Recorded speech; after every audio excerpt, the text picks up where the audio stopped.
Aku pulang dan mendapati anakku tergeletak pingsan, bibirnya membiru.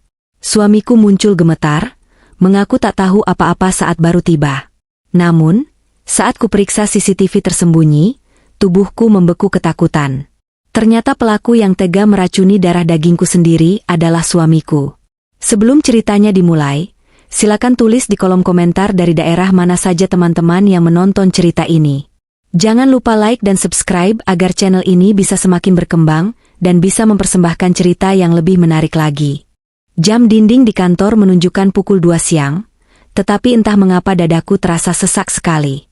Rasanya seperti ada batu besar yang menimpa ulu hati, membuat napasku pendek dan tidak beraturan. Aku mencoba meminum air hangat yang ada di meja kerjaku, berharap rasa tidak nyaman ini hanyalah efek dari kelelahan atau mungkin asam lambung yang naik. Namun, setiap tegukan air justru membuat perasaanku semakin tidak karuan. Firasatku mengatakan ada sesuatu yang salah. Sesuatu yang buruk sedang terjadi di tempat yang seharusnya menjadi pelindung paling aman bagi keluargaku. Rumah. Biasanya aku pulang pukul 5 sore. Dika, anak semata wayangku yang baru berusia 7 tahun, biasanya akan menyambutku dengan cerita seru tentang sekolahnya atau kartun yang baru saja ia tonton. Dika adalah anak yang ceria, aktif, dan sangat dekat denganku. Membayangkan wajahnya yang tersenyum biasanya cukup untuk mengusir rasa lelah. Tapi hari ini bayangan wajah Dika justru membuat jantungku berdegup kencang karena cemas. Akhirnya, aku tidak tahan lagi. Aku membereskan meja dengan tergesa-gesa dan meminta izin kepada atasan untuk pulang lebih awal dengan alasan sakit. Sepanjang perjalanan pulang, aku tidak bisa tenang. Aku memacu mobil membelah jalanan kota yang untungnya belum terlalu macet. Tanganku mencengkeram setir dengan kuat hingga buku-buku jariku memutih. Tolong, Tuhan, lindungi anakku, doaku dalam hati berulang kali, meski aku sendiri tidak tahu bahaya apa yang sedang mengancam. Sesampainya di halaman rumah, suasana terasa aneh. Hening. Terlalu hening. Biasanya, jika Dika ada di rumah, suara televisi akan terdengar samar sampai ke teras. Atau setidaknya ada mainan yang berserakan di halaman depan karena dia suka bermain dengan kucing tetangga. Tapi hari ini, halaman depan bersih dan sunyi. Pintu depan tertutup rapat. Mobil suamiku, Mas Bayu, sudah terparkir di garasi. Ini membuatku sedikit lega, setidaknya ada orang dewasa di rumah. Mungkin mereka sedang tidur siang, pikirku mencoba berpikir positif. Aku membuka pintu dengan kunci cadangan. Assalamualaikum, ucapku, namun suaraku tertahan di tenggorokan. Tidak ada jawaban. Aku melangkah masuk ke ruang tamu. Tas kerjaku jatuh begitu saja dari bahu ketika mataku menangkap pemandangan di ruang tengah. Di sana, di atas karpet bulu tempat kami biasa menonton televisi bersama, Dika tergeletak. Posisinya tidak wajar, tubuh kecilnya meringkuk kaku. Dika, teriakku histeris. Aku berlari menghampirinya, menjatuhkan lututku ke lantai dengan keras tanpa mempedulikan rasa sakit. Saat aku membalikkan tubuhnya, duniaku rasanya runtuh seketika. Wajah Dika pucat pasi, matanya terpejam rapat, dan yang paling mengerikan adalah bibirnya. Bibir mungil yang biasanya celoteh riang itu kini berwarna biru gelap, hampir ungu. Ada sedikit buih putih bercampur cairan bening di sudut bibirnya. Dika, bangun, nak, ini ibu. Dika. Aku menepuk pipinya, mengguncang bahunya, tapi tidak ada respon. Tubuhnya terasa dingin, napasnya sangat tipis, hampir tidak terasa saat aku mendekatkan telingaku ke hidungnya.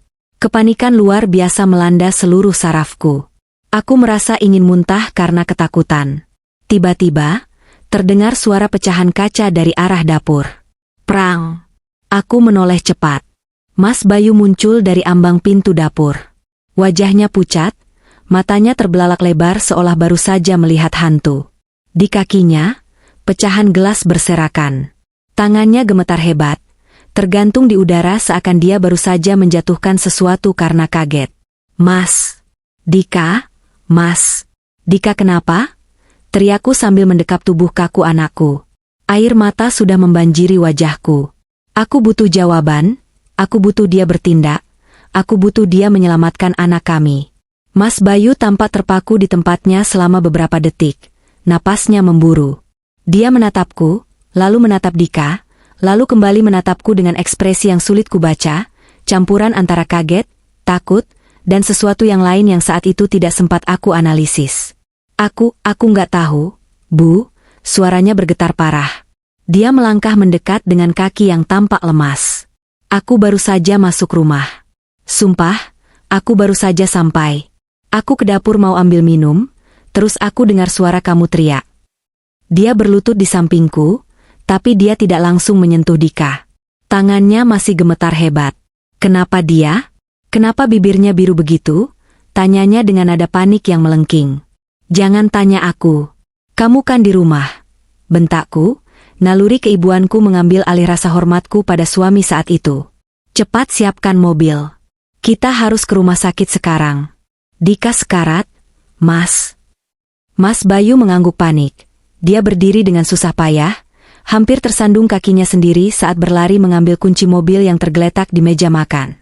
Sementara itu, aku mengangkat tubuh Dika. Tubuh anak 7 tahun yang biasanya memelukku erat kini terkulai lemas, seperti boneka tanpa nyawa di gendonganku. Aku berlari keluar rumah sekuat tenaga. Pikiranku kosong, hanya ada satu tujuan, menyelamatkan Dika. Aku tidak peduli dengan pintu rumah yang terbuka lebar, aku tidak peduli dengan tasku yang tertinggal. Di kursi belakang mobil, aku terus memeluk Dika, menggosok tangannya yang dingin, membisikkan doa-doa di telinganya. Bertahanlah, sayang. Ibu di sini. Ibu ada di sini. Jangan tinggalkan ibu. Mas Bayu menyalakan mesin mobil. Dia menyetir dengan ugal-ugalan, tapi tangannya yang gemetar membuat mobil terasa tersentak-sentak. Aku bisa melihat dari spion tengah, matanya terus-menerus melirik ke arahku dan Dika di kursi belakang. Keringat dingin mengucur deras dari pelipisnya. Kamu benar-benar baru pulang? Tanyaku di sela-sela isak tangis, mataku tak lepas dari dada Dika yang kembang kempis sangat lemah. Iya, Bu. Demi Tuhan. Jawabnya cepat, terlalu cepat. Aku baru masuk pintu 5 menit sebelum kamu datang. Aku lihat Dika sudah begitu di lantai. Aku panik, aku lari ke dapur cari air, aku bingung harus apa. Penjelasannya terdengar masuk akal dalam situasi kacau ini, tapi entah mengapa, ada bagian kecil di hatiku yang merasa janggal. Mas Bayu adalah ayahnya. Jika dia melihat anaknya pingsan, kenapa reaksi pertamanya adalah lari ke dapur mengambil air, dan bukan langsung mengecek napas anaknya atau menelepon ambulans? Kenapa dia justru memecahkan gelas saat aku datang? Namun, keraguan itu kutepis jauh-jauh. Sekarang bukan waktunya mencurigai suami sendiri. Sekarang adalah pertarungan antara hidup dan mati untuk Dika. Bibir Dika semakin membiru, menandakan oksigen di dalam tubuhnya semakin menipis. Aku mendekapnya semakin erat, menyalurkan kehangatan tubuhku, berharap itu cukup untuk menahannya tetap hidup sampai kami tiba di IGD. Perjalanan menuju rumah sakit terasa seperti perjalanan terpanjang dalam hidupku. Raungan klakson yang dibunyikan Mas Bayu untuk membelah kemacetan terdengar menyakitkan di telinga. Setiap detik yang berlalu terasa seperti pukulan palu godam di kepalaku. Dika masih tidak sadarkan diri di pangkuanku. Napasnya berbunyi ngik halus yang mengerikan, tanda saluran pernapasannya menyempit drastis. Sesampainya di lobi instalasi gawat darurat, IGD, aku langsung melompat keluar bahkan sebelum mobil berhenti sempurna. Tolong! Tolong anak saya! Teriakku histeris. Para perawat dan petugas keamanan langsung sigap membawa berangkar. Mereka mengambil alih Dika dari gendonganku. Melihat tubuh kecilnya diletakkan di atas kasur dorong yang dingin itu, membuat kakiku lemas seketika. Aku berlari kecil mengikuti mereka masuk, sementara Mas Bayu memarkirkan mobil. Ibu tunggu di luar. Kami akan melakukan tindakan segera, tegas seorang perawat menahan dadaku saat mereka membawa Dika masuk ke ruang resusitasi. Tirai hijau ditarik tertutup, memisahkan aku dari belahan jiwaku. Aku merosot di kursi tunggu yang keras. Bau antiseptik dan alkohol yang menyengat membuat perutku mual. Di sekelilingku, orang-orang berlalu lalang dengan wajah cemas, tapi aku merasa sendirian dalam gelembung ketakutan ini. Tak lama kemudian, Mas Bayu datang. Dia berjalan setengah berlari, napasnya masih memburu. Dia duduk di sebelahku, merangkul pundakku. Tangannya basah oleh keringat. Gimana Dika? Tanyanya. Dokter masih di dalam. Jawabku lirih, mataku kosong menatap pintu ruang tindakan. Maafkan aku, Bu. Maafkan aku. Mas Bayu mulai menangis. Dia menutupi wajahnya dengan kedua tangan. Seharusnya aku pulang lebih cepat. Seharusnya aku ada di sana buat jaga dia. Aku menoleh menatapnya. Rasa bersalah itu tampak nyata di wajahnya. Tapi instingku kembali terusik. Mas, coba ingat-ingat. Waktu kamu masuk, ada bekas makanan atau minuman di dekat Dika? Atau ada botol obat yang terbuka? Mas Bayu menggeleng kuat. Nggak ada, Bu. Bersih. Meja bersih. Lantai bersih. Cuma Dika. Dika sudah tergeletak di sana. Dika nggak mungkin pingsan tanpa sebab. Mas, desisku tajam. Anak kita sehat. Dia nggak punya riwayat epilepsi atau jantung. Ini pasti karena sesuatu yang masuk ke badannya. Maksud kamu apa? Kamu nuduh aku nggak becus jaga kebersihan rumah. Mas Bayu tiba-tiba menaikkan nada bicaranya, defensif. Aku terkejut dengan reaksinya. Aku nggak nuduh kamu. Aku cuma berusaha cari tahu penyebabnya supaya dokter bisa kasih penawar yang tepat. Kenapa kamu jadi marah? Mas Bayu terdiam, dia mengusap wajahnya kasar. Maaf, aku panik. Aku cuma bingung, Bu. Aku seharian di luar, ngurusin klien. Sumpah, aku nggak tahu apa-apa. Percakapan kami terhenti saat seorang dokter pria parubaya keluar dari balik tirai. Wajahnya serius, kacamatanya sedikit melorot. Kami berdua langsung berdiri serempak. Keluarga Ananda Dika?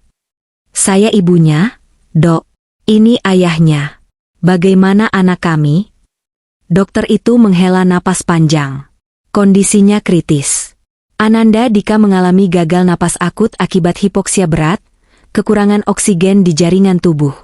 Itu sebabnya bibirnya membiru, sianosis, dan kesadarannya hilang. Penyebabnya apa, Dok? Tanyaku mendesak. Berdasarkan gejala klinis, pupil mata yang mengecil, miosis, dan produksi air liur yang berlebih, kami menduga kuat ini adalah keracunan, jelas dokter itu dengan nada hati-hati namun tegas. Kemungkinan besar zat kimia keras seperti organofosfat yang biasa ada di pestisida, atau overdosis obat-obatan tertentu yang menekan sistem saraf pusat. Lututku benar-benar menyerah kali ini. Aku terduduk kembali di kursi. Keracunan? Pestisida? Tapi anak saya nggak mungkin minum racun sembarangan. Dok, sanggahku dengan suara bergetar. Dika itu anak pintar. Dia berumur 7 tahun, dia tahu mana makanan mana bukan. Dia nggak pernah jajan sembarangan, apalagi minum cairan aneh di rumah. Bisa jadi tercampur dalam makanan atau minumannya tanpa dia sadari. Bu, kata dokter itu lagi. Kami sudah memasang ventilator untuk membantu pernapasannya dan melakukan bilas lambung untuk mengeluarkan sisa racun. Tapi, racun itu sudah menyebar ke dalam darah. 24 jam ke depan adalah masa kritis. Kami akan memindahkannya ke ICU. Dokter itu menatap kami bergantian. Sesuai prosedur rumah sakit untuk kasus keracunan pada anak yang mencurigakan, kami harus melaporkan ini ke pihak kepolisian untuk penyelidikan. Saat kata polisi disebut, aku merasakan tangan Mas Bayu di pundakku menegang. Cengkeramannya mengeras sesaat sebelum dia lepaskan. Aku meliriknya. Wajahnya yang tadi penuh air mata kini terlihat kaku. Ada kilatan ketakutan di matanya yang berbeda dari ketakutan seorang ayah yang khawatir. Itu adalah ketakutan seseorang yang terancam. Polisi, tanya Mas Bayu. Apa itu perlu? Dok, maksud saya, ini mungkin kecelakaan rumah tangga biasa. Mungkin dia salah ambil botol. Ini prosedur standar. Pak, potong dokter itu tegas. Kami harus memastikan keamanan pasien. Setelah dokter pergi, keheningan yang mencekam menyelimuti kami. Pikiranku berputar liar. Dika anak yang sangat berhati-hati. Aku yang mendidiknya. Dia bahkan selalu bertanya padaku, Ibu, ini boleh dimakan? Sebelum menyentuh makanan baru. Bagaimana mungkin dia meminum racun pestisida atau obat keras? Kecuali racun itu disajikan dalam bentuk yang dia kenal. Mas, panggilku pelan. Kamu bilang kamu baru sampai 5 menit sebelum aku. Berarti Dika sendirian di rumah sejak dia pulang sekolah jam 12. Iya, jawab Mas Bayu cepat. Kan biasanya juga dia main game atau tidur kalau aku belum pulang. Aku tadi meeting sama klien di kafe daerah selatan sampai jam 2 lewat. Siapa kliennya? Pertanyaanku membuat Mas Bayu menoleh tajam. Kenapa kamu interogasi aku kayak polisi? Kamu nggak percaya sama aku? Aku cuma tanya, Mas, siapa tahu polisi butuh alibi kamu. Namanya Pak Hendra. Puas? Mas Bayu membuang muka, kakinya mengetuk-ngetuk lantai dengan gelisah. Aku mau ke toilet sebentar. Perutku mulas. Tanpa menunggu jawabanku, dia bergegas pergi meninggalkan ruang tunggu. Aku menatap punggung suamiku yang menjauh. Ada sesuatu yang tidak beres. Gestur tubuhnya, keringat dinginnya, kepanikannya yang berlebihan namun defensif saat ditanya, dan caranya menyebutkan alibi yang terdengar sudah disiapkan. Dan satu hal lagi yang mengganggu pikiranku, gelas pecah di dapur tadi. Mas Bayu bilang dia mau mengambil air minum karena panik. Tapi gelas itu pecah di lantai. Jika dia panik melihat Dika di ruang tengah, kenapa dia harus repot-repot ke dapur untuk minum? Bukankah reaksi wajar orang tua adalah langsung lari ke anaknya? Kecuali, dia memang sudah ada di dapur sejak awal? Atau dia sedang mencuci sesuatu untuk menghilangkan jejak? Kecurigaan itu seperti racun yang kini mulai menyebar di kepalaku sendiri. Aku tidak mau mempercayainya. Dia ayah Dika. Dia suamiku. Tapi naluri seorang ibu tidak pernah bisa dibohongi. Ada monster yang bersembunyi di balik kejadian ini, dan aku takut monster itu tidur di sebelahku setiap malam. Lorong rumah sakit terasa seperti terowongan tanpa ujung yang dingin dan menyerap semua energi kehidupanku. Cahaya lampu neon putih yang berpendar di langit-langit terasa menyakitkan mata, seolah mengejek kegelapan yang sedang menyelimuti hatiku. Dika sudah dipindahkan ke ruang ICU, Intensive Care Unit. Aku hanya bisa melihatnya dari balik kaca tebal yang memisahkan dunia kami. Pemandangan di dalam sana sungguh menyayat hati. Tubuh mungil Dika yang biasanya lincah berlarian mengejar bola, kini terbaring tak berdaya dikelilingi mesin-mesin canggih. Sebuah selang ventilator terpasang di mulutnya, memaksa dadanya naik turun secara ritmis untuk memompa oksigen ke paru-parunya yang gagal bekerja sendiri. Kabel-kabel monitor menempel di dada dan lengannya, menampilkan grafik detak jantung yang lemah dan tidak stabil di layar monitor. Bunyi bip, bip, bip, yang konstan dari mesin itu menjadi satu-satunya penanda bahwa anakku masih ada di dunia ini. Maaf, Bu, Pak. Hanya satu orang yang boleh masuk bergantian saat jam besuk. Tapi untuk saat ini, kami sedang melakukan observasi ketat, jadi mohon tunggu di luar, ujar seorang perawat yang keluar dari ruang kaca itu. Aku menempelkan telapak tanganku ke kaca dingin itu, seolah ingin menyalurkan kekuatan pada Dika. Bertahan ya, sayang. Ibu di sini, bisikku lirih, air mata kembali menetes tanpa bisa kubendung. Mas Bayu duduk di kursi tunggu besi di belakangku. Dia menunduk dalam, kedua tangannya menangkup wajah. Bahunya berguncang, terdengar isak tangis yang tertahan. Sekilas, dia tampak seperti ayah yang hancur hatinya. Namun, entah kenapa, setiap kali melihatnya menangis, rasa ganjil di dadaku semakin membesar. Bukan rasa simpati yang muncul, melainkan rasa waspada. Tak lama kemudian, dokter spesialis anak yang menangani Dika keluar menemui kami. Kami berdua langsung berdiri, menatap dokter itu dengan penuh harap sekaligus cemas. Bagaimana kondisinya, Dok? Dia sudah sadar? Tanya Mas Bayu lebih dulu, suaranya terdengar serak dan mendesak. Dokter menggeleng pelan dengan wajah prihatin. Belum, Pak. Kondisinya masih sangat kritis. Racun yang masuk ke tubuhnya, yang kami duga kuat adalah jenis insektisida organofosfat dosis tinggi, telah melumpuhkan sistem saraf pernapasannya. Saraf-sarafnya mengalami kejang hebat. Jika kita terlambat 10 menit saja membawanya ke sini tadi, mungkin? Dokter itu tidak melanjutkan kalimatnya, tapi kami tahu apa maksudnya. Aku menutup mulut menahan jeritan. Tubuhku gemetar hebat. Nyawa anakku benar-benar di ujung tanduk. Jadi, dia belum bisa bicara? Belum bisa sadar sama sekali? Tanya Mas Bayu lagi. Pertanyaan itu terdengar aneh di telingaku. Fokusnya bukan pada kesembuhan, tapi pada kesadaran Dika. Belum, Pak. Dan kemungkinan untuk sadar penuh dalam 24 jam ke depan masih 50-50. Kalaupun sadar, Dia belum akan bisa bicara karena efek trauma pada tenggorokan dan pemasangan ventilator. Jelas dokter. Saat itulah aku melihatnya. Hanya sepersekian detik, tapi mataku yang sembab menangkapnya dengan jelas. Saat dokter mengatakan Dika belum akan bisa bicara, bahu Mas Bayu yang tadinya tegang terlihat sedikit turun. Ada hembusan napas panjang yang keluar dari mulutnya, bukan hembusan napas kesedihan, melainkan hembusan napas lega. Wajahnya yang tegang sedikit mengendur. Ekspresi itu sangat halus.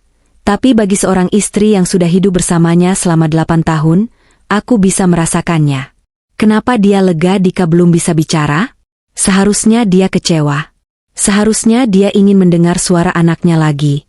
Kecuali dia takut pada apa yang akan dikatakan Dika jika dia bangun.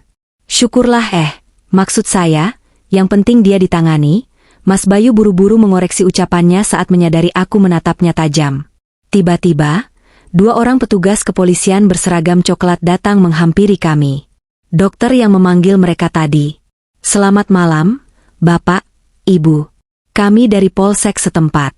Kami mendapat laporan dari pihak rumah sakit mengenai dugaan keracunan yang tidak wajar pada korban anak, ujar salah satu polisi yang terlihat lebih senior. Jantungku berdegup kencang. Ini dia. Momen kebenaran. Polisi itu mulai bertanya tentang kronologi kejadian. Aku menceritakan apa adanya. Perasaanku yang tidak enak, kepulanganku yang lebih awal, dan bagaimana aku menemukan Dika. Suaraku bergetar saat menceritakan kondisi bibir Dika yang membiru. Lalu giliran Mas Bayu. Dia menegakkan duduknya, mengusap sisa air mata, atau air mata buaya di pipinya. Saya seharian kerja di luar, Pak, kata Mas Bayu dengan nada yang terdengar sangat meyakinkan, bahkan terlalu lancar seolah sudah dihafal. Saya ada pertemuan dengan klien di kafe, Kopi Senja, dari jam 1 siang sampai jam 2 lewat. Ada struk parkirnya kalau Bapak mau lihat.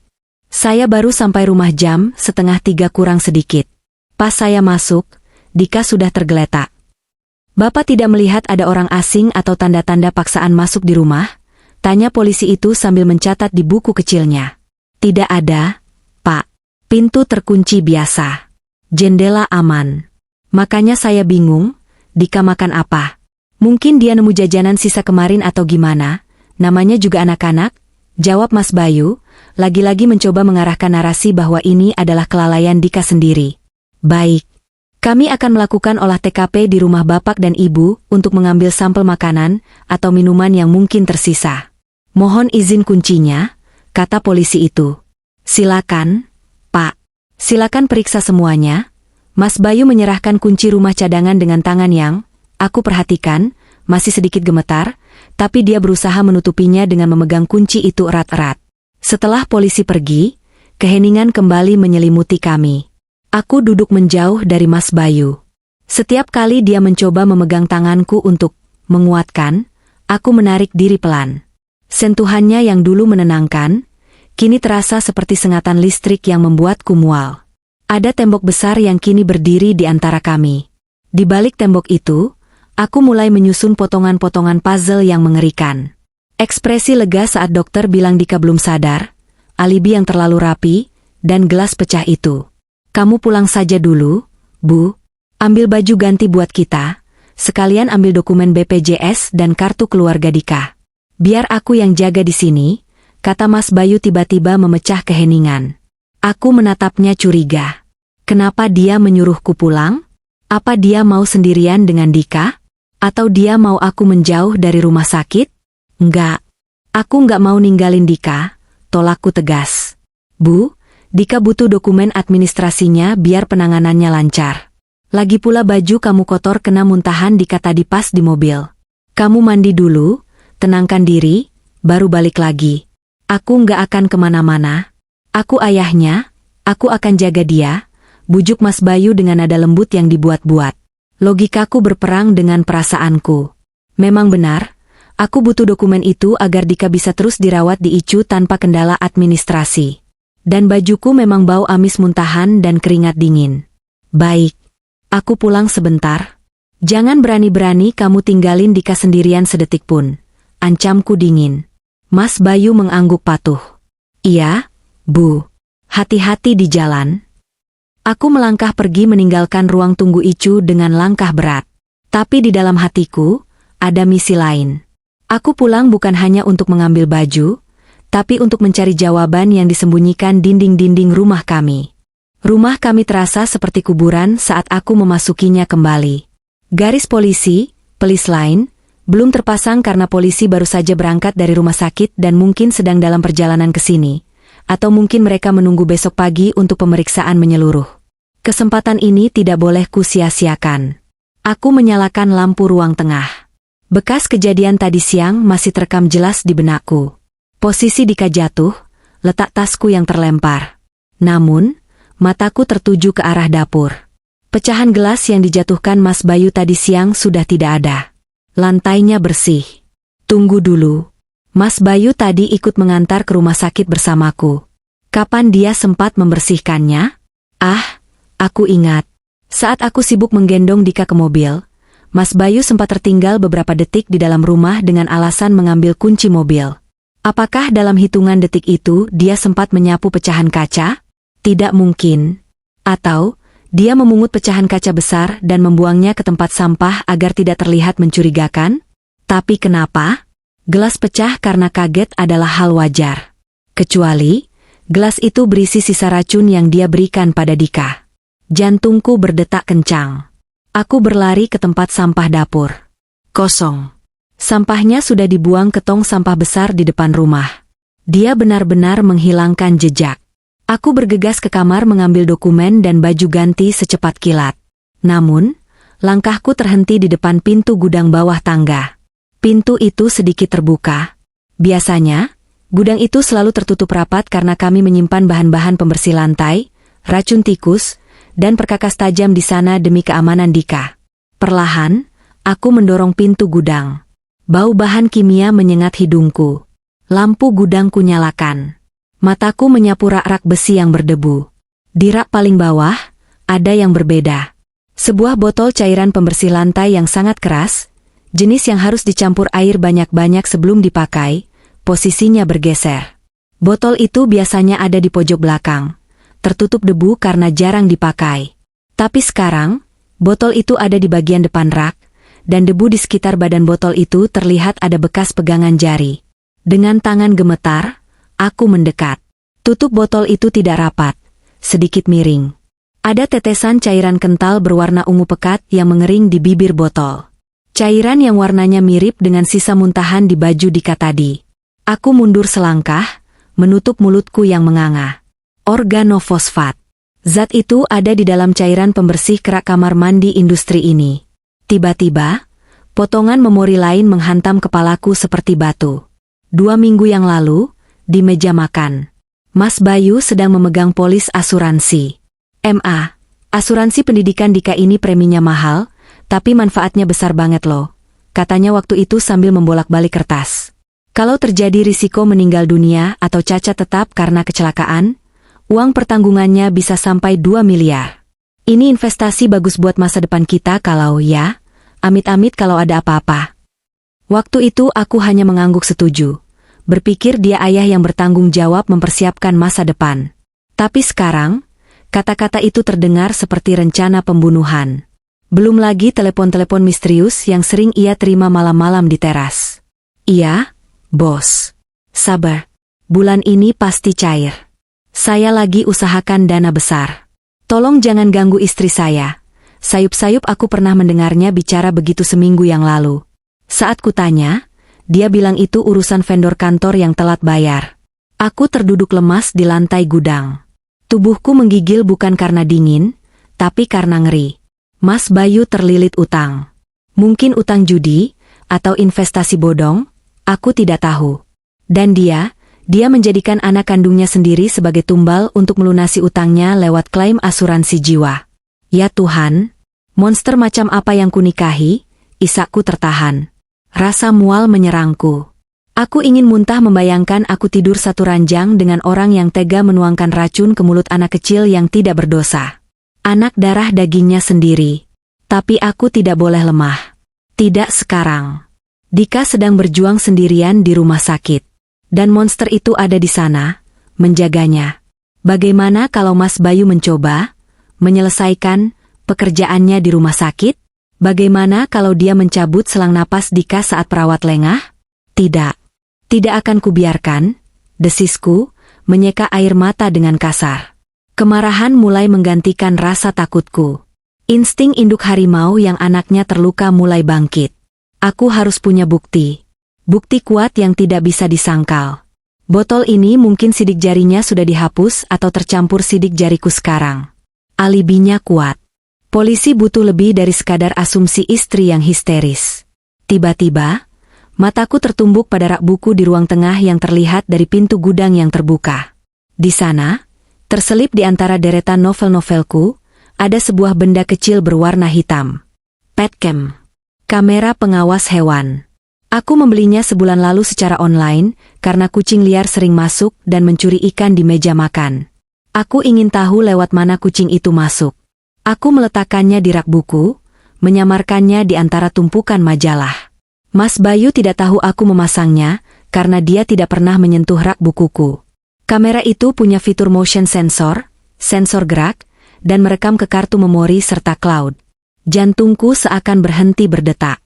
Kamera itu menghadap langsung ke sofa ruang tengah dan sebagian area dapur. Jika Mas Bayu benar-benar pulang jam 2:30, atau jika dia sebenarnya sudah ada di rumah lebih awal, kamera itu pasti merekamnya. Dengan tangan gemetar hebat, aku merogoh saku celana, mengambil ponselku. Aku membuka aplikasi kamera pengawas itu. Loadingnya terasa sangat lama karena sinyal yang tidak stabil, membuatku ingin berteriak frustrasi. Buffering. 99%. Terbuka. Aku memilih tanggal hari ini. Aku menggeser timeline rekaman ke jam 14. Kosong. Hanya ruang tamu yang sunyi. Aku menggeser ke jam 14.30. Masih kosong. Lalu aku menggeser mundur. Jam 13 siang. Saat Mas Bayu mengaku sedang di kafe bertemu klien. Video berputar. Napasku tercekat.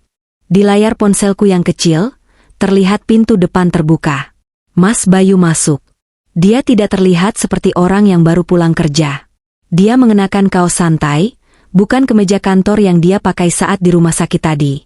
Artinya dia pulang, ganti baju, lalu melakukan aksinya. Di video itu, Dika sedang nonton TV. Dia menoleh dan tersenyum lebar melihat ayahnya pulang. "Papa!" seru Dika di video itu, suaranya terdengar samar tapi jelas. Mas Bayu tidak memeluknya. Dia langsung ke dapur. Kamera menangkap punggungnya yang sedang mengaduk sesuatu di meja pantry. Dia memegang botol ungu itu. Botol dari gudang. Dia menuangkannya sedikit ke dalam gelas susu coklat Dika. "Dika, Papa buatkan susu spesial. Nih, minum dulu biar kuat main bolanya." Terdengar suara Mas Bayu. Suara yang begitu lembut, suara yang sama yang dulu mengucapkan ijab kabul untuk menikahiku. Dika, anak polosku, menerima gelas itu dengan senang hati. "Makasih, Pak." Dika meminumnya. Sekali teguk. 2 kali teguk. Beberapa detik kemudian, Dika menjatuhkan gelasnya. Dia memegangi lehernya. Dia mulai batuk-batuk hebat. Tubuhnya kejang. Dia menatap ayahnya dengan tatapan bingung dan memohon pertolongan. Dan Mas Bayu? Dia hanya berdiri di sana. Diam. Menonton anaknya meregang nyawa dengan tangan bersedekap. Dingin. Tanpa emosi. Seperti sedang melihat tikus yang masuk perangkap. Aku membekap mulutku sendiri kuat-kuat agar tidak menjerit sekeras-kerasnya. Air mataku tumpah ruah membasahi layar ponsel. Tubuhku merosot ke lantai, lemas tak bertulang. Aku punya buktinya. Aku melihat setan itu bekerja. Sekarang, perang yang sebenarnya dimulai. Aku tidak akan membiarkan dia lolos. Aku akan membuatnya membayar setiap tetes rasa sakit yang dirasakan Dika. Tubuhku membeku, seolah darah yang mengalir di nadiku berubah menjadi es seketika. Mataku terpaku pada layar ponsel, menyaksikan adegan bisu yang menghancurkan seluruh sisa kepercayaan dan cintaku pada laki-laki yang kusebut suami itu. Aku memutar ulang video itu. Lagi. Dan lagi. Seolah bagian dari diriku yang masokis ingin memastikan bahwa ini bukan mimpi buruk, melainkan kenyataan yang jauh lebih kejam dari neraka manapun. Pada menit ke-14.35 di rekaman itu, setelah Dika jatuh terkapar dan kejang-kejang, Mas Bayu tidak beranjak dari tempatnya berdiri di dekat meja makan. Dia tidak berteriak. Dia tidak lari mengambil air. Dia hanya berdiri di sana, menatap anak kandungnya yang sedang meregang nyawa di lantai karpet. Tangan kanannya memegang pinggiran meja, sikutnya bertumpu dengan santai. Santai. Bayangkan, dia santai melihat anaknya sekarat. Yang membuat perutku mual hingga ke ulu hati adalah ekspresi wajahnya. Melalui layar ponsel yang kecil itu, aku masih bisa melihat sorot matanya yang dingin. Kosong. Tanpa empati. Dia seperti sedang melihat jamur yang tumbuh di dinding. Sesuatu yang mengganggu dan harus disingkirkan, bukan manusia, apalagi anaknya sendiri. 1 menit berlalu dalam rekaman itu. Dika mulai berhenti bergerak. Tubuh kecilnya yang tadi kejang kini mulai diam, hanya dada yang naik turun cepat, tanda dia berjuang mendapatkan oksigen. Di layar, Mas Bayu melirik jam tangan mahalnya. Dia tampak tidak sabar. Mulutnya komat-kamit, entah bergumam apa, mungkin menyumpahi kenapa efek racunnya lama sekali, atau mungkin menghitung waktu kapan aku akan pulang. Lalu, adegan berikutnya membuatku menutup mulut rapat-rapat agar tidak menjerit. Mas Bayu berjalan mendekati Dika. Dia tidak mengecek nadi. Dia justru menyenggol kaki Dika dengan ujung sepatunya. Pelan, seperti memastikan apakah binatang buruannya sudah mati atau belum. Ketika Dika tidak merespons tendangan kecil itu, Mas Bayu kembali ke dapur. Dia mencuci gelas susu yang tadi diminum Dika. Dia mencucinya dengan sangat bersih, mengelapnya dengan tisu, lalu menaruhnya kembali di rak piring. Kemudian, dia mengambil gelas kaca lain yang bersih dari lemari. Dia mengisinya dengan air putih. Dia kembali ke ruang tengah, berdiri di posisi yang strategis dekat pintu masuk dapur. Dia diam di sana, menunggu. Pukul 14.50 di timestamp CCTV. Pintu depan terbuka. Itu aku. Aku melihat diriku sendiri masuk ke dalam rumah dengan wajah lelah. Begitu aku melangkah masuk dan melihat Dika, Mas Bayu langsung menjatuhkan gelas yang dia pegang. Prang! Di rekaman itu, perubahan wajahnya terjadi dalam sepersekian detik. Dari wajah datar tanpa emosi, tiba-tiba berubah menjadi topeng kepanikan yang sempurna. Dia berlari kecil, bahunya dinaik turunkan seolah napasnya memburu. Sandiwara dimulai. Biadab. Desisku. Suaraku parau, tenggorokanku sakit menahan tangis yang tertahan. Kamu benar-benar iblis, Mas. Air mataku jatuh membasahi layar ponsel, mengaburkan wajah suamiku yang sedang berakting itu. Rasa sakit yang kurasakan bukan lagi sekadar sedih, tapi rasa sakit karena pengkhianatan yang begitu purba. Laki-laki yang tidur di sebelah Kanu, yang memelukmu saat dingin, yang berjanji menjaga keluarga ini, ternyata adalah orang yang memegang pisau di belakang punggungmu. Tiba-tiba, rasa takut menyergapku. Bukti ini, aku harus mengamankan bukti ini. Jika Mas Bayu tahu aku memasang kamera ini, atau jika dia curiga aku tahu sesuatu, dia bisa saja menghapus rekamannya, atau lebih buruk, dia bisa melakukan hal yang sama padaku seperti yang dia lakukan pada Dika. Dengan tangan yang masih gemetar hebat, aku segera menekan tombol download di aplikasi itu. Aku menyimpan videonya ke galeri ponselku. Tidak cukup di situ, aku langsung mengunggahnya ke Google Drive pribadiku dan mengirimkan salinannya ke email kantorku. Aku juga mengirimkannya ke nomor WhatsApp adikku yang tinggal di luar kota, tanpa keterangan apa-apa dulu, hanya supaya file itu aman di server lain. Loading. 100%. Terkirim. Aku menghela napas panjang, sedikit lega. Kunci kehancuran Mas Bayu kini ada di tanganku. Tapi aku belum bisa bernapas lega sepenuhnya. Mas Bayu masih di rumah sakit, bersama Dika. Pikiran itu membuat kepanikanku kembali melonjak. Dika sendirian di sana bersama pembunuhnya. Meskipun ada perawat dan dokter, Mas Bayu adalah wali sahnya. Dia punya akses penuh. Bagaimana jika dia menyuntikkan sesuatu ke infus Dika? Bagaimana jika dia menekan selang oksigennya? Aku harus kembali. Sekarang, gumamku. Aku bangkit berdiri. Kakiku terasa berat seperti beton, tapi kemarahan memberiku tenaga baru. Aku bukan lagi istri yang lemah dan cengeng. Aku adalah ibu yang anaknya dicelakai. Dan tidak ada kekuatan di dunia ini yang lebih mengerikan daripada kemarahan seorang ibu. Aku segera membereskan baju-baju ganti seadanya, memasukkannya ke dalam tas Jinjing dengan kasar. Aku menyambar dokumen-dokumen penting Dika, akta kelahiran, kartu keluarga, dan kartu asuransi kesehatannya. Sebelum keluar, aku berjalan ke gudang lagi. Aku memotret botol pembersih lantai yang posisinya bergeser itu. Aku memotret tetesan cairan ungu yang mengering di bibir botol. Aku tidak menyentuhnya lagi, membiarkan sidik jari Mas Bayu tetap utuh di sana untuk polisi nanti. Aku berdiri sejenak di tengah ruang tamu, menatap sekeliling rumah yang kami bangun bersama selama 8 tahun ini. Foto pernikahan kami yang besar tergantung di dinding, tersenyum bahagia. Dulu aku melihat foto itu sebagai simbol cinta abadi. Sekarang, aku melihatnya sebagai bukti kebodohanku. Rumah ini bukan lagi istana. Rumah ini adalah tempat kejadian perkara. Dan aku bersumpah, aku tidak akan membiarkan Mas Bayu menginjakan kakinya di sini lagi sebagai orang bebas. Aku mematikan lampu, mengunci pintu depan dengan tangan yang kini sudah stabil. Dingin. Hatiku terasa dingin dan keras. Air mata sudah kering. Yang tersisa hanyalah rencana pembalasan. Di dalam mobil, saat perjalanan kembali ke rumah sakit, aku menyusun skenario. Aku tidak boleh langsung melabraknya. Jika aku datang sambil teriak-teriak dan menunjukkan video itu sekarang, dia mungkin akan mengelak, menyerangku, atau kabur. Dan yang paling penting, polisi belum ada di sana untuk menangkapnya. Aku butuh dia tertangkap basah, atau setidaknya terpojok hingga dia mengakui sendiri perbuatannya di depan hukum. Aku harus bermain cantik. Aku harus menjadi aktris yang lebih hebat dari dia. Dia bersandiwara sebagai ayah yang berduka? Baiklah. Aku akan bersandiwara sebagai istri yang bodoh dan putus asa. Tunggu aku, Mas, bisikku sambil mencengkeram setir. Sandiwara kamu akan berakhir malam ini.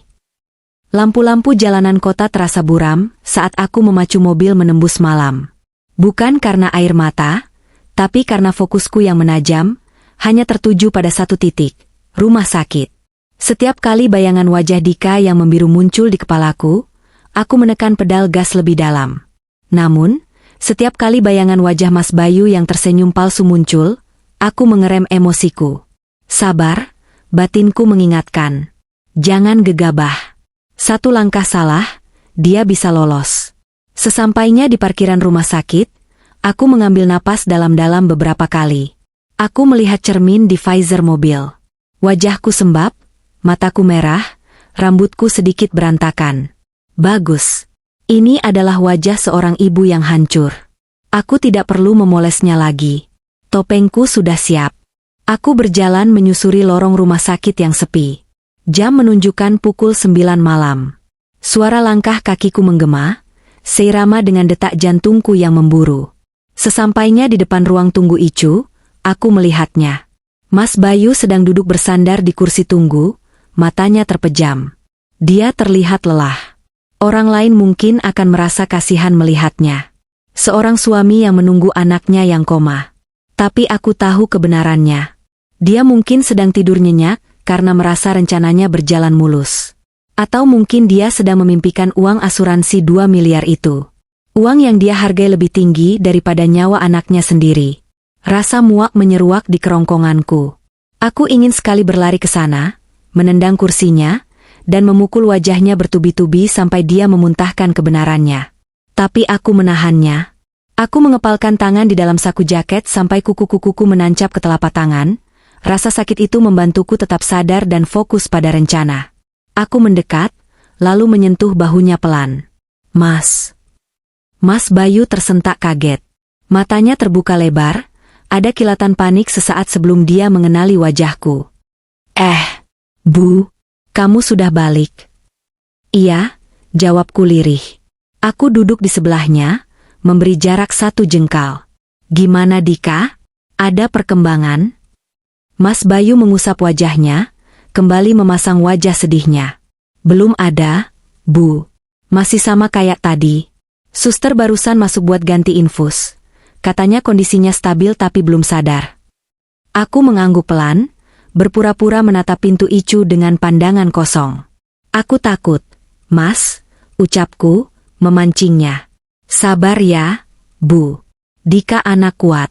Kita berdoa saja, katanya sambil mencoba merangkul pundakku. Sentuhannya membuat kulitku merinding jijik, tapi aku membiarkannya. Aku butuh dia merasa aman. Aku butuh dia merasa memegang kendali. Tadi di rumah. Aku memulai, membuat jeda dramatis. Aku merasakan tubuh Mas Bayu menegang sedikit di sebelah Kanu. "Kenapa di rumah?" tanyanya. Nadanya terdengar biasa tapi ada kewaspadaan di sana. "Aku ketemu tetangga sebelah waktu mau berangkat ke sini lagi." "Bohongku?" Bu RT bilang, dia sempat lihat ada orang asing lewat depan rumah siang tadi. Pakai jaket hitam tertutup. "Oh ya?" Mas Bayu menoleh cepat. "Maling? Apa dia masuk rumah?" "Nggak tahu," jawabku sambil menggeleng bingung. Tapi itu bikin aku mikir. "Mas, tadi aku sempat ngobrol lagi sama dokter jaga sebelum kesini. Ini adalah bagian kuncinya." Aku menatap mata Mas Bayu, mencari retakan di pertahanannya. "Dokter bilang apa?" tanyanya tidak sabar. "Dokter bilang, hasil tes darah sementara menunjukkan racunnya sangat spesifik. Jenis pestisida yang jarang dijual bebas. Dan yang bikin aku lega." Aku menahan napas, memasang ekspresi penuh harap. Dokter bilang polisi pasti bisa melacak pelakunya dengan mudah. "Maksudnya?" Mata Mas Bayu menyipit. Keringat mulai muncul di dahinya meski ruangan itu ber-AC dingin. "Iya," kata dokter, "kalau racunnya dicampur ke minuman atau makanan, pasti ada wadahnya kan? Nah, polisi besok pagi mau melakukan penyisiran total di rumah kita. Mereka bawa tim forensik lengkap. Mereka mau cari botol racunnya, gelas, sendok, atau apapun yang ada jejak residu racunnya." Aku mendekatkan wajahku padanya, berbisik seolah ini rahasia penting.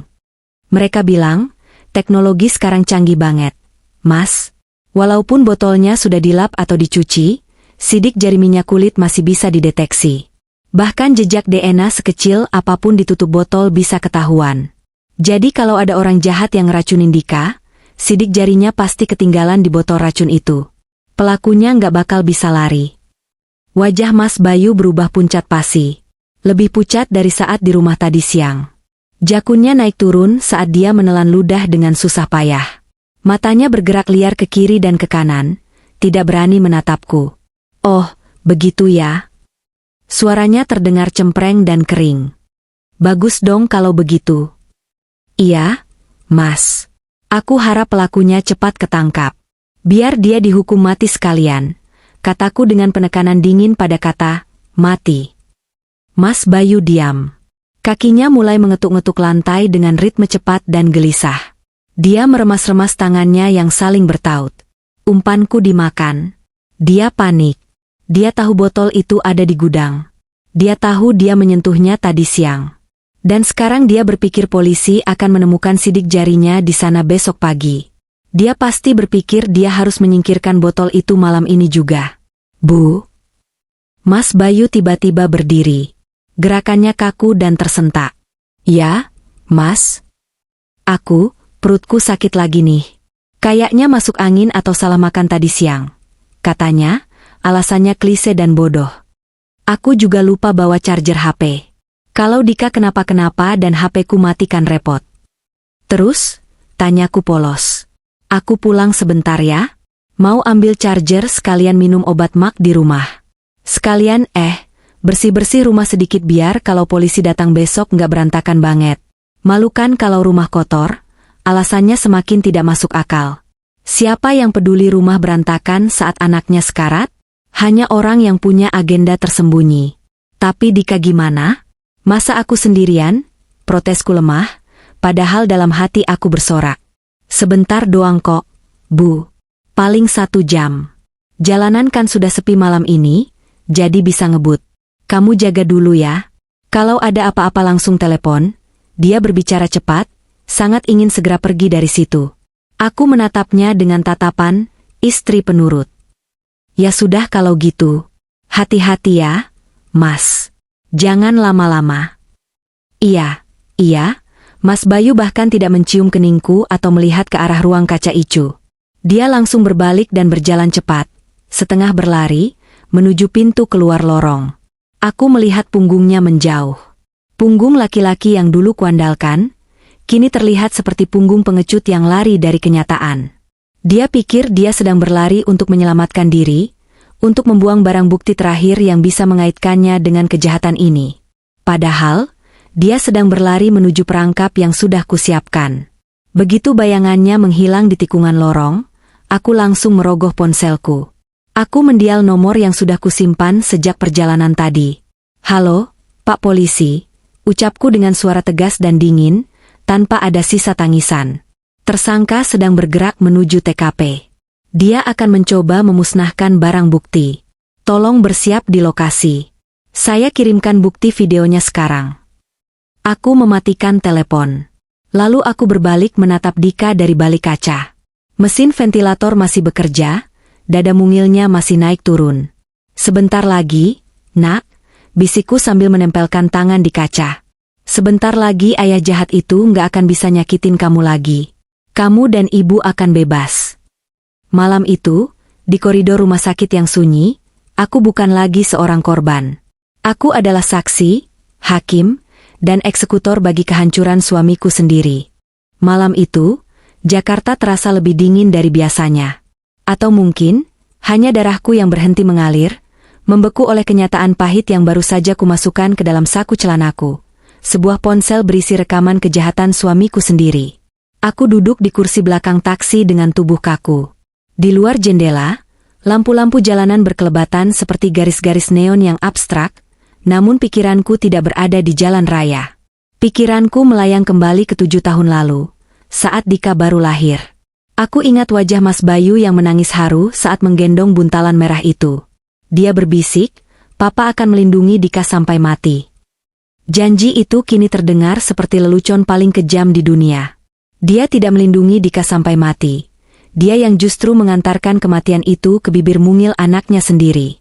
"Mbak, kita sudah dekat alamatnya. Masuk lewat mana?" Suara sopir taksi memecah lamunanku. Aku tersentak, kembali ke realitas yang mencekam. "Berhenti 2 blok sebelum rumah nomor 18 ya, Pak. Di dekat pos ronda yang gelap itu. Jangan masuk ke jalan utamanya." Sopir itu menatapku lewat spion tengah dengan kening berkerut, mungkin curiga melihat penumpangnya yang berwajah sembab meminta berhenti di tempat gelap tengah malam. Tapi dia tidak bertanya. Dia hanya menepikan mobilnya. Setelah membayar, aku turun. Angin malam langsung menampar wajahku. Aku merapatkan jaket, lalu mengeluarkan ponsel. Ada pesan masuk dari Pak Haryo, Kanit Reskrim yang menangani kasus ini. Tim sudah di posisi. Kami mengepung dari 3 titik. Depan, samping, dan akses belakang. Target terpantau ada di dalam rumah, lampu ruang tengah menyala. Jangan bertindak gegabah. Temui saya di balik pohon beringin seberang rumah. Langkah kakiku terasa berat, seolah ada rantai besi yang mengikat pergelangan kakiku. Setiap langkah mendekati rumah itu adalah langkah menuju kehancuran rumah tanggaku, namun sekaligus langkah penyelamatan bagi nyawa anakku. Rumah itu, bangunan tipe 45 yang kami cicil dengan susah payah, tempat kami menanam bunga melati di pekarangan, tempat Dika belajar jalan, kini tampak seperti sarang monster. Di seberang jalan, di balik bayang-bayang pohon beringin besar yang rimbun, sesosok pria berjaket kulit hitam memberi isyarat tangan. Itu Pak Haryo. Di sekitarnya, aku bisa melihat samar-samar 2 anggota polisi lain yang berjongkok, senjata laras pendek terselip di pinggang mereka, mata mereka tajam mengawasi rumahku. Tidak ada sirene, tidak ada lampu rotar. Operasi senyap. "Bu," bisik Pak Haryo saat aku mendekat. Suaranya rendah dan tegas. "Ibu yakin dia di dalam sendirian?" "Yakin, Pak. Dia bilang mau bersih-bersih rumah." Jawabku, suaraku bergetar menahan amarah. "Bersih-bersih jejak pembunuhan maksudnya." Anggota saya di sisi belakang melaporkan ada pergerakan di dapur. Dia baru saja mematikan lampu dapur dan bergerak ke arah pintu belakang menuju taman. Sepertinya dia membawa sesuatu. Jantungku berdegup kencang, memukul-mukul rongga dada. Dia pasti mau membuang botol itu. Botol racunnya. "Itu yang kita tunggu," kata Pak Haryo, matanya berkilat di bawah keremangan lampu jalan. "Kita butuh dia memegang barang bukti itu, atau melakukan upaya penghilangan barang bukti. Itu akan memperberat pasal yang menjeratnya. Ibu siap?" "Saya siap melihat dia hancur, Pak," jawabku dingin. Ikuti saya. Kita memutar lewat jalan setapak samping rumah tetangga ibu. Pagar tanaman di sana cukup rimbun untuk mengintip tanpa ketahuan. Kami bergerak dalam diam, mengendap-endap seperti bayangan. Rumput basah meredam langkah kaki kami. Bau tanah dan daun basah menguar di udara, bercampur dengan bau keringat dingin yang membasahi punggungku. Aku merasa seperti sedang menonton film thriller. Bedanya, akulah pemeran utamanya, dan penjahatnya adalah orang yang tidur di sebelah Kanu setiap malam. Sesampainya di samping pagar tembok yang membatasi rumahku dengan rumah kosong di sebelahnya, Pak Haryo berhenti. Dia mengintip lewat celah lubang ventilasi pagar. Dia memberiku ruang untuk ikut melihat. Halaman belakang rumah kami tidak terlalu luas. Ada pohon mangga yang dulu ditanam Mas Bayu saat Dika ulang tahun ketiga, dan di sudutnya, ada area tanah kosong yang biasanya kutamani empon-empon. Lampu teras belakang menyala redup, menciptakan bayangan panjang yang menyeramkan. Pintu belakang terbuka perlahan. Engselnya berdecit pelan, bunyi yang sangat kukenal. Mas Bayu keluar. Penampilannya jauh dari sosok direktur keuangan necis yang biasa kulihat setiap pagi. Kemejanya yang mahal itu kini kusut. Lengan bajunya digulung asal-asalan hingga siku. Rambutnya acak-acakan. Dia menoleh ke kiri dan ke kanan dengan gerakan patah-patah, paranoid. Di tangan kanannya, dia memegang skop kecil berkebun. Di tangan kirinya, dia mendekap sebuah botol plastik berwarna ungu gelap. Itu dia. Botol maut itu. Melihatnya, darahku mendidih hingga ke ubun-ubun. Rasa mual menyerang perutku. Ingin rasanya aku melompati pagar ini dan mencakar wajahnya saat itu juga. Tapi tangan Pak Haryo menahan bahuku, memberikan isyarat untuk tetap tenang. Mas Bayu berjalan tergesa-gesa menuju sudut halaman, di bawah rimbun pohon pisang hias. Dia berlutut di tanah. Gerakannya kasar dan panik. Dia mulai menggali. Sret-sret-sret. Suara skop beradu dengan tanah terdengar begitu nyaring di kesunyian malam. Dia menggali lubang, lalu berhenti sejenak untuk mengusap keringat di dahinya dengan lengan kemeja. Mulutnya komat kamit. Dari jarak sedekat ini, aku bisa mendengar samar-samar apa yang dia racaukan. Sialan, kenapa jadi begini? Desisnya. Harus hilang. Nggak boleh ada yang tahu. Maafin Papa, Dika, tapi Papa butuh uang itu. Papa nggak mau mati dibunuh preman. Air mataku menetes tanpa permisi. Dia menyebut nama Dika. Dia meminta maaf, tapi alasannya adalah untuk dirinya sendiri. Dia takut mati dibunuh debt collector. Jadi dia memilih membunuh anaknya? Logika macam apa itu? Di mana hati nuraninya? Dia meletakkan botol ungu itu ke dalam lubang yang baru digalinya sedalam sejengkal. Dia hendak menutupnya kembali dengan tanah. Sekarang, bisik Pak Haryo ke Hendi talkinya. Dalam sekejap, neraka berpindah ke halaman belakang rumahku. 3 lampu sorot berkekuatan tinggi tiba-tiba menyala dari atas tembok samping dan belakang, menyorot lurus ke arah Mas Bayu. Cahayanya begitu terang hingga membutakan mata, membuat bayangan Mas Bayu tercetak hitam pekat di tanah. Polisi! Jangan bergerak! Angkat tangan! Suara teriakan itu menggema, memecah keheningan malam. Mas Bayu menjerit kaget. Suaranya melengking seperti perempuan. Tubuhnya terlonjak ke belakang, hingga dia jatuh terjengkang di atas tanah basah. Sekop di tangannya terlempar. Botol ungu itu menggelinding pelan menjauh dari lubang. 3 orang polisi berseragam lengkap dengan rompi anti peluru melompat turun dari pagar dengan gerakan taktis yang cepat. Senjata mereka terarah lurus ke dada Mas Bayu. Tiarap sekarang. Mas Bayu tampak bingung, silau, dan ketakutan setengah mati. Dia mengangkat kedua tangannya tinggi-tinggi dengan gemetar hebat. Wajahnya pucat pasi seperti mayat. Ampun, Pak. Ampun. Jangan tembak, teriaknya histeris. Saya bukan maling. Ini rumah saya. Saya pemilik rumah ini. Pak Haryo melompat masuk lewat pintu samping. Aku mengikutinya dari belakang, berjalan menembus sorot lampu yang menyilaukan. Kami mendekat ke arah Mas Bayu yang kini sedang dipaksa tiarap, wajahnya mencium tanah yang becek. Kami tahu ini rumah Anda, Pak Bayu, ujar Pak Haryo dengan nada dingin yang menusuk. Dia memberi isyarat pada anggotanya untuk menahan Mas Bayu, tapi belum memborgolnya. Dia ingin interogasi di tempat. Pertanyaannya, apa yang sedang Anda kubur tengah malam begini saat anak Anda sedang sekarat di ICU? Mas Bayu berusaha mendongak. Tanah menempel di pipi dan dahinya. Matanya liar mencari celah untuk berbohong. Itu sampah, Pak. Sumpah demi Tuhan. Saya lagi stres, anak saya sakit. Saya bersih-bersih gudang, nemu botol bocor, saya mau buang, saya mau kubur biar nggak meracuni tanah. Bohong. Satu kata itu meluncur dari mulutku, tajam dan keras. Mas Bayu membeku. Dia mengenali suara itu. Perlahan, dia memutar kepalanya ke arahku. Saat dia melihatku berdiri di samping Pak Haryo, matanya membelalak lebar. Bukan tatapan cinta yang kulihat, tapi tatapan horor. Dia melihat hantu masa lalunya datang menuntut balas. Mama, suaranya tercekat. Kamu bawa polisi? Kamu jebak aku? Aku melangkah maju. Kakiku menginjak tanah di depan wajahnya.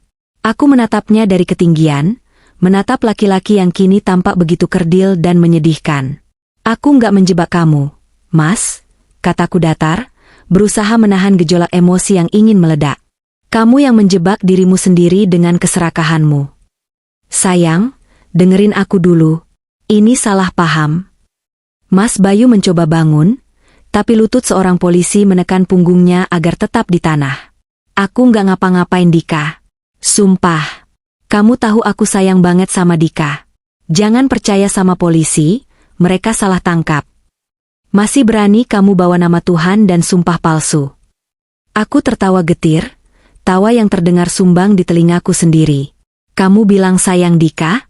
Sayang yang kayak gimana, Mas? Sayang yang tega nuangin racun pembersih lantai ke susu coklat anak sendiri? Wajah Mas Bayu berubah pias. Bibirnya bergetar hebat, tapi tidak ada suara yang keluar. Dia terkejut karena aku tahu detailnya. Dari mana kamu? Aku merogoh saku, mengeluarkan ponselku. Dengan tangan yang kini sudah stabil. Stabil karena kebencian, aku memutar video rekaman CCTV itu.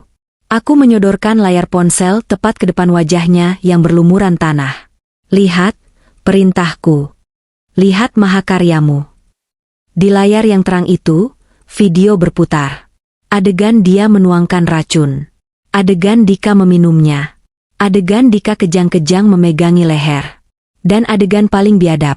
Dia berdiri diam, bersedekap, menonton anaknya sekarat dengan dingin, lalu melirik jam tangan. Mas Bayu menutup matanya rapat-rapat, menggelengkan kepala kuat-kuat. Enggak, matiin. Buka matamu. Bentakku sekuat tenaga, suaraku pecah menjadi jeritan. Kamu bisa nonton anakmu sekarat secara langsung tadi siang? Kenapa sekarang gak berani lihat videonya? Hah? Jawab aku, Mas. Setan apa yang merasuki kamu? Mas Bayu menangis meraung-raung. Pertahanannya runtuh seketika. Tidak ada lagi penyangkalan. Bukti itu terlalu nyata, terlalu telanjang. Aku kepepet. Bu, aku kepepet. Raungnya di tanah. Hutangku 3 miliar. Orang-orang itu ngancem mau bunuh kita semua kalau nggak bayar bulan ini. Aku bingung. Aku pikir kalau Dika pergi, uang asuransinya bisa nyelamatin kita. Aku lakuin ini buat kita, Bu. Cukup. Aku menendang tanah di dekat wajahnya, membuatnya tersentak. Jangan pernah bilang, buat kita. Kamu korbankan Dika buat nyelamatin nyawamu sendiri. Kamu pengecut. Kamu laki-laki paling hina yang pernah aku kenal. Aku mundur beberapa langkah, napasku tersengal-sengal. Dadaku sakit sekali, rasanya seperti dikoyak-koyak. Pengakuan itu, bahwa dia benar-benar melakukannya demi uang, lebih menyakitkan daripada tusukan pisau. Suamiku, pelindung keluargaku, ternyata adalah predator yang memangsa anaknya sendiri demi lembaran kertas. Pak Haryo, panggilku tanpa menoleh lagi ke arah Mas Bayu. Bawa dia. Saya nggak sudi melihat mukanya lagi. Pastikan botol itu diamankan. Dokter butuh sampelnya sekarang juga. Siap, Bu. Anggota saya sudah mengamankan barang bukti dengan sarung tangan steril. Jawab Pak Haryo. Dia lalu memberi aba-aba pada anggotanya. Borgol dia. Bacakan hak-haknya. Bawa ke mobil. Dua polisi menarik paksa Mas Bayu untuk berdiri. Tangan Mas Bayu ditekuk ke belakang, bunyi klik logam borgol terdengar nyaring dan final. Bu, maafin aku, Bu, tolong jangan tinggalin aku. Aku takut di penjara. Mas Bayu meronta-ronta seperti orang gila saat diseret keluar halaman. Dika, izinin aku ketemu Dika dulu. Aku mau minta maaf sama Dika. Jangan sebut nama anakku dengan mulut kotormu itu. Teriakku, air mata akhirnya tumpah membasahi pipi. Dika sudah nggak punya ayah. Ayahnya sudah mati hari ini. Suara raungan Mas Bayu semakin menjauh, berbaur dengan gonggongan anjing tetangga yang terbangun karena keributan. Cahaya lampu sorot dimatikan, menyisakan kegelapan yang kembali menyelimuti halaman belakang. Namun kini, kegelapan itu terasa berbeda. Bukan lagi menakutkan, tapi melegakan. Iblis itu sudah pergi. Aku berdiri sendirian di tengah halaman, menatap lubang tanah yang menganga. Lubang yang seharusnya menjadi kuburan rahasia kejahatan suamiku, kini menjadi kuburan bagi pernikahan kami. Aku menarik napas panjang, menghirup udara malam yang lembab. Tubuhku gemetar, bukan karena takut, tapi karena pelepasan adrenalin yang luar biasa. Aku menang. Aku berhasil menjebaknya. Tapi kemenangan ini terasa hampa. Tidak ada sorak-sorai. Yang ada hanya rasa lelah yang luar biasa dan satu kenyataan. Dika masih berjuang sendirian di rumah sakit. Bertahanlah, nak, bisikku pada angin malam. Ibu datang. Ibu bawa kuncinya. Aku berbalik, meninggalkan rumah terkutuk itu, dan berlari menuju mobil polisi yang akan mengantarku kembali ke tempat di mana hatiku berada, di samping tempat tidur anakku. Perjalanan kembali ke rumah sakit terasa seperti melintasi dimensi waktu. Tubuhku berada di dalam mobil patroli Pak Haryo yang melaju kencang membelah jalanan Jakarta, sirene dinyalakan membelah kemacetan dini hari. Tapi jiwaku, separuhnya tertinggal di halaman belakang rumah tadi, mengubur kenangan tentang Mas Bayu, dan separuhnya lagi sudah melesat jauh ke ruang ICU, membayangkan wajah pucat Dika. Di tanganku, tergenggam sebuah wadah plastik bukti, evidence bag, berisi foto label komposisi kimia dari botol ungu itu. Pak Haryo berbaik hati memotretnya dan mencetaknya di kantor polisi terdekat sebelum kami meluncur ke rumah sakit. Ini adalah tiket keselamatan Dika. Berdasarkan pengakuan tersangka dan label di botol, zatnya adalah karbamat dosis tinggi, Bu. Biasa dipakai untuk racun hama pertanian tapi dikemas ulang jadi pembersih industri ilegal. Jelas Pak Haryo sambil menyetir. Efeknya tidak secepat sianida, tapi menyiksa. Dia melumpuhkan saraf pernapasan perlahan-lahan. Kejam sekali bapaknya itu. Mendengar penjelasan itu, hatiku kembali nyeri. Membayangkan Dika merasakan sakit itu sendirian di lantai ruang tengah, sementara ayahnya hanya menonton. Ya Tuhan, hukuman apa yang pantas untuk kekejaman seperti itu? Sesampainya di lobi rumah sakit, aku langsung melompat turun bahkan sebelum mobil berhenti sempurna. Aku berlari menyusuri lorong-lorong putih berbau antiseptik itu, mengabaikan tatapan heran perawat jaga malam. Dokter, dokter. Panggilku saat melihat dokter spesialis anak yang menangani Dika sedang memeriksa grafik di meja perawat depan ICU. Dokter itu menoleh, kacamata bacanya melorot di hidung. Bu, ada apa? Bagaimana dengan bapaknya? Sudah ditangkap, Dok. Dan ini, aku menyodorkan foto label botol itu dengan napas terengah-engah. Ini racun yang diminum Dika. Tolong, Dok, selamatkan anak saya. Dokter itu menyambar foto tersebut. Matanya menyipit membaca tulisan kecil di label itu. Detik berikutnya, wajahnya berubah serius namun ada kilat optimisme. Karbamat. Bagus. Kita tahu lawannya sekarang. Kalau ini karbamat, atropin yang kita berikan tadi sudah benar tapi dosisnya harus kita naikkan, dan kita butuh kombinasi pralidosime untuk memecah ikatan racun di sarafnya. Syukurlah kita tahu pasti. Lakukan apapun, Dok. Apapun, pintaku memohon. Kami akan berusaha maksimal, Bu. Ibu tunggu di sini, saya harus masuk ke ruang isolasi sekarang. Pintu kaca otomatis ICU tertutup, memisahkan aku lagi dengan Dika. Tapi kali ini, aku merasa lebih tenang. Monster itu sudah tidak ada di sini. Tidak ada lagi ancaman yang mengintai di balik senyum palsu. Aku duduk di kursi tunggu yang dingin. Jam dinding menunjukkan pukul 4 pagi. Adzan subuh sayup-sayup terdengar dari kejauhan. Aku bersandar ke tembok, memejamkan mata. Bayangan penangkapan Mas Bayu berputar ulang di kepalaku. Wajahnya yang memelas, teriakannya yang pengecut. Laki-laki itu, yang dulu kuanggap imam keluarga, ternyata hanyalah parasit yang membusuk dari dalam. Tiba-tiba ponselku bergetar. Pesan dari Pak Haryo lagi. Sebuah foto lampiran BAP, berita acara pemeriksaan awal.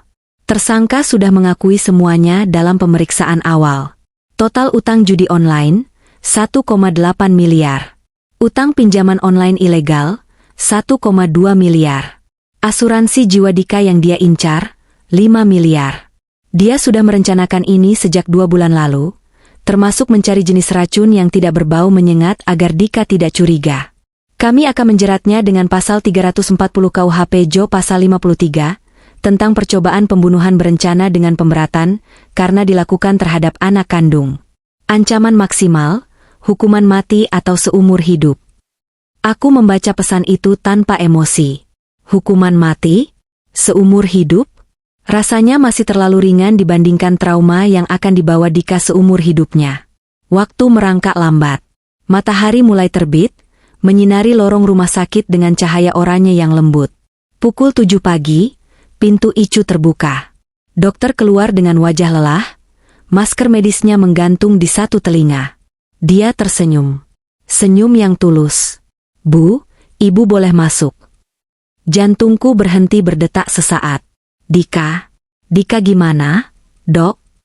Reaksinya terhadap antidote sangat cepat setelah kita sesuaikan dosisnya. Kejang sarafnya sudah berhenti total. Oksigenasi darahnya naik ke 98%.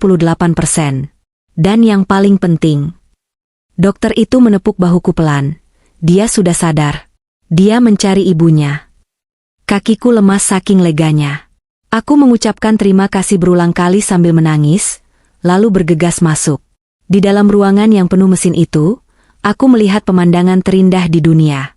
Dika, jagoan kecilku, sedang berbaring dengan mata terbuka. Selang ventilator yang mengerikan itu sudah dilepas, diganti dengan masker oksigen bening sederhana. Wajahnya masih pucat, lingkaran hitam tercetak jelas di bawah matanya. Tapi dia sadar. Dia hidup. Aku mendekat pelan, takut mengejutkannya. Dika. Mata Dika bergerak mencariku. Saat pandangan kami bertemu, mata itu berkaca-kaca. Tangan kecilnya yang terpasang infus terangkat sedikit, mencoba menggapai. Ibu. Suaranya serak, parau, dan sangat lemah. Tenggorokannya pasti sakit sekali. Aku langsung memeluknya. Tidak erat, karena takut menyakitinya, tapi cukup untuk menyalurkan seluruh cintaku. Aku menciumi keningnya yang masih bau obat-obatan. Air mataku jatuh membasahi bantalnya. Ibu di sini, nak. Ibu di sini. Dika hebat. Dika jagoan ibu yang paling kuat, bisikku di telinganya. Dika terbatu kecil, lalu menatapku dengan tatapan bingung yang menyayat hati. Bu sakit. Rintihnya memegang leher. Iya, sayang. Nanti sembuh ya. Dokter sudah kasih obat. Papa mana? Pertanyaan itu datang juga. Pertanyaan yang paling kutakuti. Dika celingukan, matanya mencari sosok ayahnya di ruangan itu. Tadi, Dika minum susu buatan papa, terus perut Dika sakit banget. Papa di mana, Bu? Papa marah ya sama Dika karena Dika jatuhin gelasnya. Hancur. Hatiku hancur berkeping-keping menjadi debu. Anakku, dalam kondisi sekarat dan baru sadar, masih mengkhawatirkan apakah ayahnya marah padanya. Dia tidak sadar bahwa ayahnya sengaja meracuninya. Dia pikir dia yang salah karena menjatuhkan gelas saat kejang. Betapa polos dan sucinya hati seorang anak, dan betapa busuknya hati Mas Bayu yang tega mengkhianati ketulusan ini. Aku menelan ludah yang terasa seperti paku. Aku harus kuat.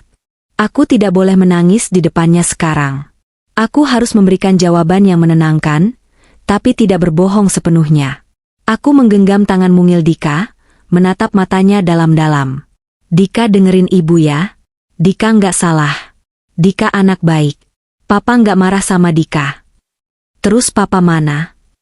Papa Papa sedang pergi jauh, nak, jawabku pelan. Papa harus mempertanggungjawabkan perbuatannya. Papa nggak akan pulang lagi ke rumah kita. Papa kerja? Tanya Dika polos. Iya, Papa, kerja, di tempat yang sangat jauh. Jadi sekarang, di rumah cuma ada ibu dan Dika. Kita berdua saja. Dika mau kan nemenin ibu? Dika tampak berpikir sejenak, lalu mengangguk lemah. Mau. Tapi ibu jangan pergi ya. Nggak akan. Ibu nggak akan pernah ninggalin Dika sedetik pun. Ibu janji. Hari-hari berikutnya di rumah sakit adalah masa pemulihan yang berat, bukan hanya fisik tapi juga mental. Secara fisik, Dika pulih dengan cepat. Dalam 3 hari dia sudah bisa makan bubur, meski masih sering mengeluh nyeri telan. Tapi secara mental, traumanya mulai terlihat. Dika menjadi takut minum air berwarna. Dia hanya mau minum air putih bening, itu pun harus aku yang meminumnya duluan di depannya. Kalau ada perawat laki-laki masuk, dia akan gemetar dan bersembunyi di balik selimut. Psikolog anak yang mendampingi kami bilang ini adalah Post-Traumatic Stress Disorder, PTSD. Dia mungkin belum paham sepenuhnya apa yang terjadi, tapi alam bawah sadarnya merekam bahwa sosok ayah atau laki-laki dewasa adalah sumber bahaya. Melihat itu, kebencianku pada Mas Bayu semakin menjadi-jadi. Dia tidak hanya mencoba membunuh tubuh Dika, dia membunuh masa kecil anakku. Dia merusak rasa percaya Dika pada dunia. 6 bulan berlalu. Proses hukum berjalan seperti badai yang tak kenal ampun. Kasus ini menjadi viral di media nasional. Judul berita, "Ayah tega racuni anak demi asuransi," menghiasi halaman depan koran dan portal berita selama berminggu-minggu. Masyarakat mengutuk Mas Bayu. Netizen menghujatnya tanpa ampun. Aku menghadiri setiap persidangan. Aku ingin melihat wajahnya saat hakim membacakan vonis. Di ruang sidang itu, Mas Bayu tampak kurus kering. Rambutnya dicukur habis. Wajahnya yang dulu sombong kini layu, penuh ketakutan. Dia tidak berani menatapku, apalagi menatap foto Dika yang dibawa oleh pengacaraku. Saat hakim mengetuk palu vonis, penjara 20 tahun dan denda 1 miliar subsidiar 1 tahun kurungan, Mas Bayu pingsan di kursi pesakitan. Aku tidak merasakan simpati sedikit pun. Bagiku, itu masih kurang. Tapi setidaknya, dia tidak akan bisa menyentuh kami lagi sampai Dika dewasa. Setelah vonis itu, aku menjual rumah kami. Uangnya kugunakan untuk melunasi sisa cicilan bank dan membeli rumah mungil tipe 36 di pinggiran kota, dekat dengan rumah orang tuaku di Bogor. Udaranya sejuk, jauh dari hiruk-pikuk Jakarta yang penuh kenangan buruk. Kami memulai hidup baru. Aku bekerja secara remote agar bisa lebih banyak waktu di rumah. Dika pindah ke sekolah alam yang lingkungannya lebih suportif. Perlahan tapi pasti, tawa Dika kembali. Dia mulai mau minum susu coklat lagi bulan lalu, sebuah pencapaian kecil yang kami rayakan dengan pesta es krim berdua. Sore ini, sepulang kerja, aku mendapati sebuah surat di kotak pos. Amplop coklat kusam dengan stempel lembaga pemasyarakatan. Surat dari Bayu. Tanganku sempat gemetar saat memegangnya. Haruskah kubuka? Atau kubakar saja? Namun rasa ingin tahu, atau mungkin rasa butuh penutup, klosure, membuatku merobek amplop itu. Isi suratnya ditulis dengan tulisan tangan yang jelek dan berantakan, tintanya di beberapa tempat luntur seperti kena tetesan air. Untuk ibunya Dika. Aku nggak tahu apakah kamu sudi baca surat ini. Tapi aku harus nulis ini biar aku nggak gila. Di sini neraka, Bu. Benar-benar neraka. Begitu napi lain tahu kasusku, bahwa aku meracuni anak kandung, mereka menghabisiku. Aku tidur di dekat WC, jatah makanku sering diludahi, setiap malam aku dipukuli kalau nggak mau mijitin kepala blok. Mereka bilang, penjahat paling sadis sekalipun haram hukumnya nyakitin anak kecil. Aku jadi sampah di antara sampah. Tapi sakit badanku nggak sebanding sama sakit di kepalaku. Setiap aku tutup mata, aku lihat Dika kejang-kejang. Aku lihat tatapan matanya yang bingung waktu minum racun itu. Pahit, Pak. Kata-kata itu terus terngiang di kupingku sampai aku mau jedotin kepala ke tembok. Aku nyesel, Bu. Sumpah demi Allah aku nyesel. Aku dibutakan uang. Aku pikir uang bisa nyelesain masalah, ternyata uang malah bikin aku jadi iblis. Tolong jaga Dika. Jangan kasih tahu dia kalau ayahnya ada di penjara. Bilang saja ayahnya sudah mati kecelakaan atau apa. Aku malu. Aku nggak pantas jadi ayahnya.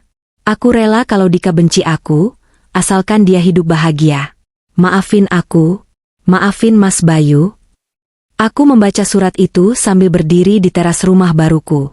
Angin sore meniup rambutku. Tidak ada air mata yang jatuh kali ini. Hatiku sudah beku untuknya.